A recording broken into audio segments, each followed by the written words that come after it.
Cada dia é um novo dia.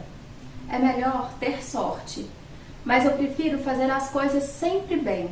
Então, se a sorte me sorrir, estou preparado. Olá, eu sou a Aline Viana e você está no meu canal Feira Literária. E eu poderia ter escolhido vários outros trechos maravilhosos para iniciar o meu vídeo sobre o livro O Velho e o Mar, de Ernest Hemingway, porque o livro tá cheio deles. Essa foi a edição que eu li de O Velho e o Mar, de Ernest Hemingway, e essa edição foi publicada no ano de 2009 pela editora Bertrand Brasil, e ela tem 126 páginas. O livro tem ilustrações de 2 ilustradores, e eu não vou me atrever a pronunciar o nome deles, então eu vou colocá-los aí na tela para vocês. E eu não sei se eu gosto muito do fato de o livro ser ilustrado, sem querer, obviamente, desmerecer o trabalho e o talento dos 2 ilustradores. Mas é porque, às vezes, eu virava uma página e via a ilustração que tinha, e isso era um pouco de spoiler, porque eu já sacava o que ia acontecer antes de ler aquilo, sabe? Então, eu fico na dúvida, assim, se eu acho bom ter essas ilustrações. Gente, esse livro é muito bom, sério mesmo. Foi o primeiro livro do Hemingway que eu li, e nunca é tarde, né, pra começar. E eu fiquei, assim, encantada, eu fiquei apaixonada. E eu achei legal porque essa edição traz, nas primeiras páginas, uma apresentação sobre o livro. E é uma apresentação curtinha, assim, são umas 4 páginas só. Mas lendo essa apresentação, eu pude conhecer um pouquinho mais sobre o Hemingway. Ele nasceu no ano de 1899, no subúrbio de Chicago, e faleceu no ano de 1961. Ele morou em Paris durante 5 anos, na década de 20, e também morou em Cuba nas décadas de 40 e 50. O Velho e o Mar, título da década de 50, mais precisamente do ano de 1952, foi a obra mais famosa do Hemingway e também foi o livro que fez com que ele ganhasse o Nobel de Literatura no ano de 1954. Isso foi inclusive mencionado explicitamente quando dá concessão do prêmio a ele.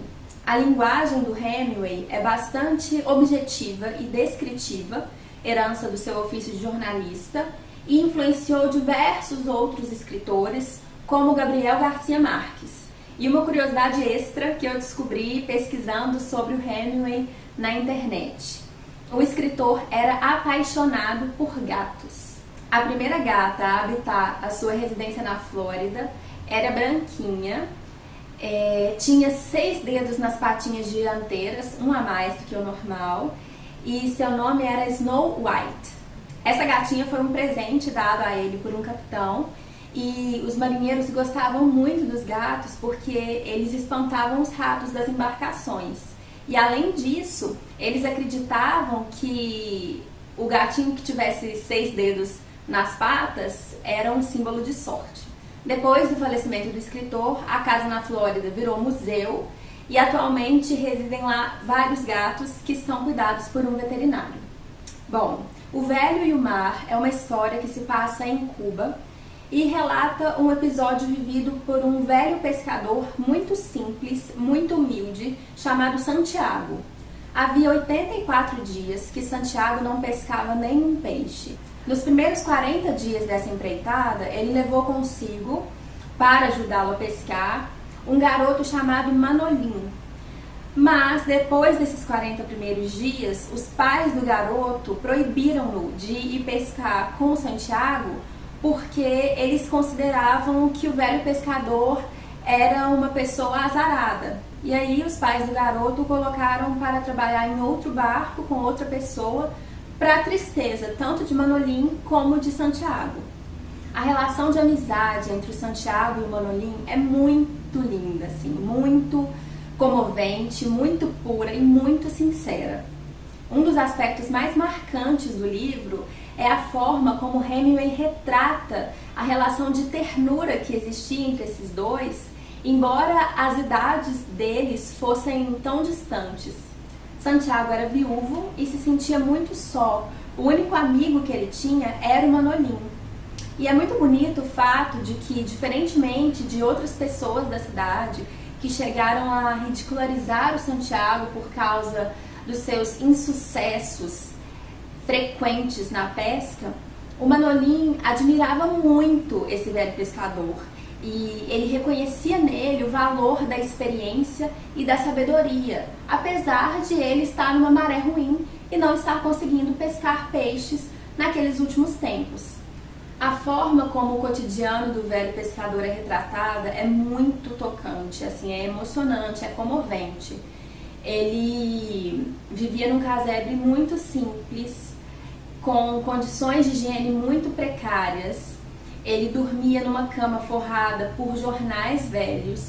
Ele quase não tinha o que comer, quase não tinha o que vestir e quase não tinha luz. Enfim, era uma situação assim de pobreza e de simplicidade muito grande, assim. Eu chego até a ficar emocionada, assim, eu me emocionei lendo e fico emocionada, assim, de relembrar e de falar sobre isso. E a solidão que o Santiago vivia era tão grande que ele teve que esconder o retrato da esposa dele, né, de quem ele estava viúvo, para ele não ficar lembrando dela e lembrando de como ele era sozinho. Santiago era um homem de idade, bastante magro, enrugado, e a sua pele era marcada por manchas de sol. Mas, diferentemente do seu corpo, os olhos dele eram muito vivos e muito alegres e tinham a cor do mar. Bom, como eu falei, o Santiago ele tinha ficado 84 dias sem pescar. No 85º dia, ele sai de madrugada para pescar e ele está muito confiante, ele tem muitas esperanças de que ele vai conseguir voltar para casa com um peixe. E o livro relata justamente o que aconteceu nesse 85º dia, dia em que ele consegue pescar um peixe muito grande, muito maior do que qualquer outro peixe que ele tivesse pescado sozinho. E aí o livro trata da batalha que ele travou com o peixe e obviamente eu não vou contar aqui quem saiu vitorioso, como tudo aconteceu, porque eu tenho um compromisso de não dar spoiler. E eu acho que se você ainda não leu o livro, não conhece a história, você tem que ler não só para conhecer o final e saber quem ganha essa batalha, mas também pelo fato de que todo mundo merece ler um livro que fale de forma tão bonita sobre coragem, sobre virtude, sobre amizade, sobre lealdade, sobre sabedoria, sobre humildade, sobre experiência, sobre esperança, sobre solidão, sobre amizade verdadeira. É muito bonito acompanhar os questionamentos, os pensamentos de Santiago durante a sua empreitada no mar. É muito interessante ver os questionamentos que ele faz, tanto em relação à cultura na qual ele está inserido. Ele faz alguns questionamentos em relação à espiritualidade dele e também em relação à religiosidade como algo externo. Ele questiona muito a própria profissão, o próprio ofício que ele exerce de dominar uma outra espécie, sendo que ele não se considera superior a ela.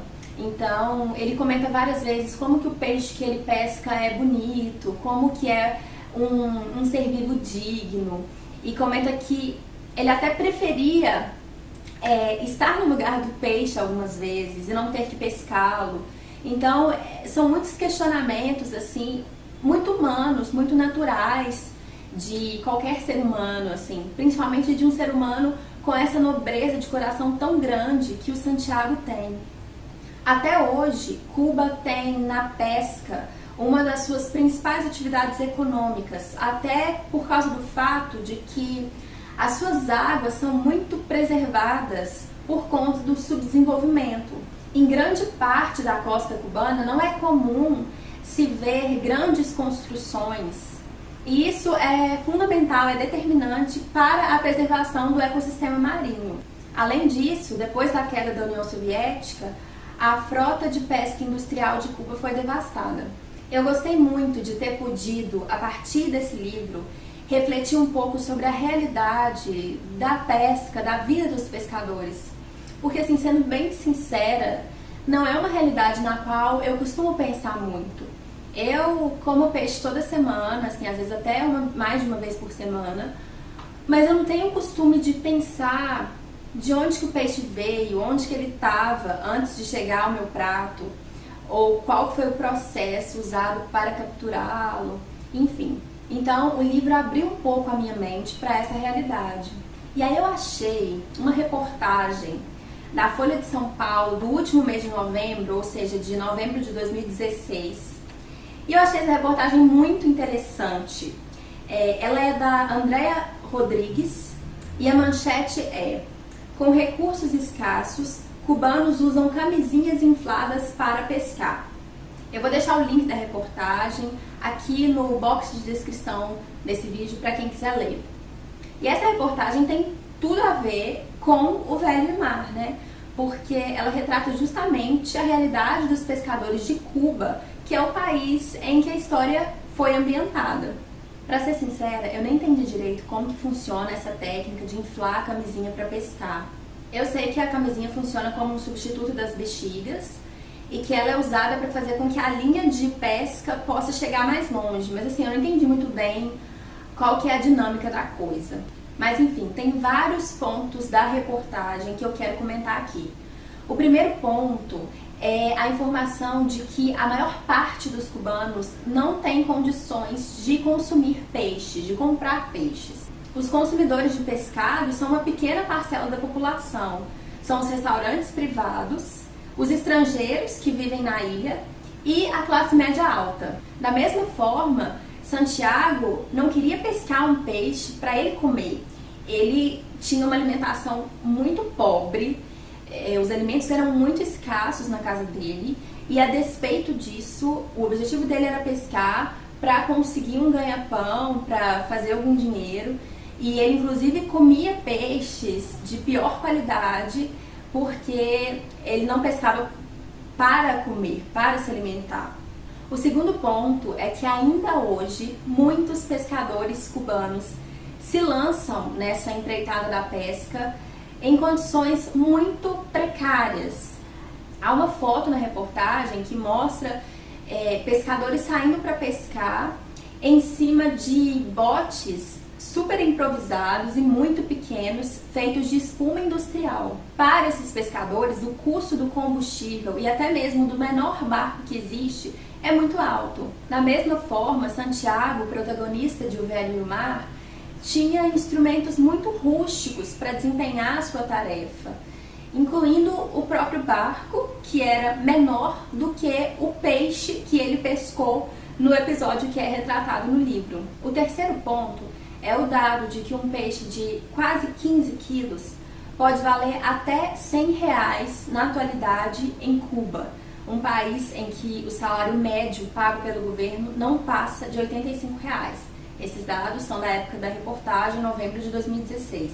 Gente, e imagina, o Santiago calculou que o peixe que ele conseguiu pescar no 85º dia pesava mais de 500 quilos. Então imaginem o que a venda desse peixe não representava para ele. O quarto ponto é que usar a camisinha como instrumento para facilitar a pesca revela uma característica dos cubanos que inclusive é comentada pela repórter, que é o fato de que depois de tantos anos sofrendo embargos econômicos, os cubanos se tornaram especialistas em desenvolver técnicas para driblar a precariedade econômica e estrutural que eles enfrentavam. Então, eles usavam os instrumentos que eles tinham à mão para tentar driblar as adversidades. As camisinhas em Cuba são subsidiadas pelo governo e elas custam menos de 1 centavo. Então, assim, é um recurso de facílimo acesso, né, para a população. E da mesma forma, o Santiago ele tinha recursos muito precários, mas com esperança, confiante, com garra, com firmeza, ele se valia dos recursos que tinha para tentar vencer todas as adversidades, todas as dificuldades que apareciam no caminho dele. Então, assim, ele não desiste, ele vai à luta com as armas que ele tem e ele permanece esperançoso de se sair bem sucedido na sua pesca. Então, gente, é um livro maravilhoso, É um livro super tranquilo de ler, uma linguagem muito fácil. Ele é curto, então você lê rapidamente, e é um livro que traz muitas mensagens bonitas, assim. É um livro marcante, que fala sobre sentimentos bonitos, que fala sobre garra, e é uma leitura que eu recomendo demais, assim, que me marcou, que eu não quero esquecer, porque realmente valeu muito a pena ter lido esse livro. Espero que vocês tenham gostado do vídeo. Um beijo e até o próximo. Tchau, tchau!